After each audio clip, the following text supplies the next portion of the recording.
À seulement 10 ans, Charlotte de Galles attire déjà tous les regards. Ce jeudi 2 mai 2025, la jeune princesse fête son anniversaire dans une atmosphère pleine de promesses, auréolée d'une popularité qui dépasse les frontières du Royaume-Uni.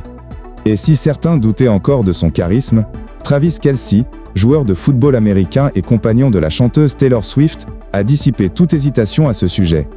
Lors du passage de Taylor Swift à Londres en juin dernier, le prince William avait emmené avec lui ses deux enfants aînés, George et Charlotte, pour saluer la chanteuse en coulisses. Travis Kelce, également présent, a été particulièrement frappé par la vivacité et la spontanéité de la fillette. Il l'a décrite comme « vraiment adorable », ajoutant qu'elle était dynamique, curieuse, posait des questions et n'hésitait pas à dialoguer avec les adultes. Il a salué l'attitude des parents, qui encouragent leurs enfants à s'exprimer et à ne pas se cacher derrière leur timidité.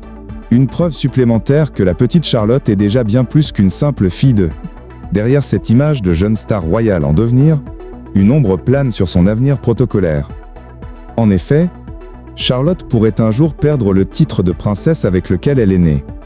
D'après les analystes royaux britanniques, lorsque le prince William accédera au trône, son fils aîné, George, héritera du titre de prince de Galles.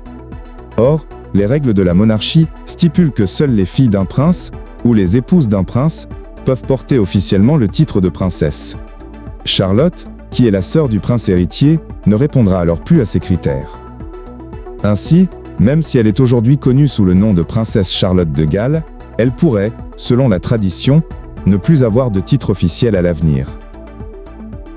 Une situation que certains commentateurs n'ont pas hésité à qualifier ironiquement de Charlotte de rien, soulignant la rigidité du protocole royal. Ce scénario n'est pas sans précédent. Dans l'histoire récente de la famille royale, la princesse Anne a également connu une transition de statut. Après son mariage en 1987, elle a cessé d'être appelée princesse Anne pour devenir Son Altesse royale la princesse royale, un titre unique réservé à une seule femme à la fois.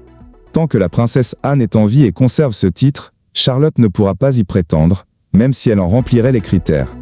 En attendant ce tournant possible dans sa vie royale, Charlotte continue de grandir sous les projecteurs, avec un naturel désarmant et une popularité grandissante. Qu'elle conserve ou non son titre, elle semble déjà destinée à jouer un rôle marquant dans l'avenir de la monarchie britannique.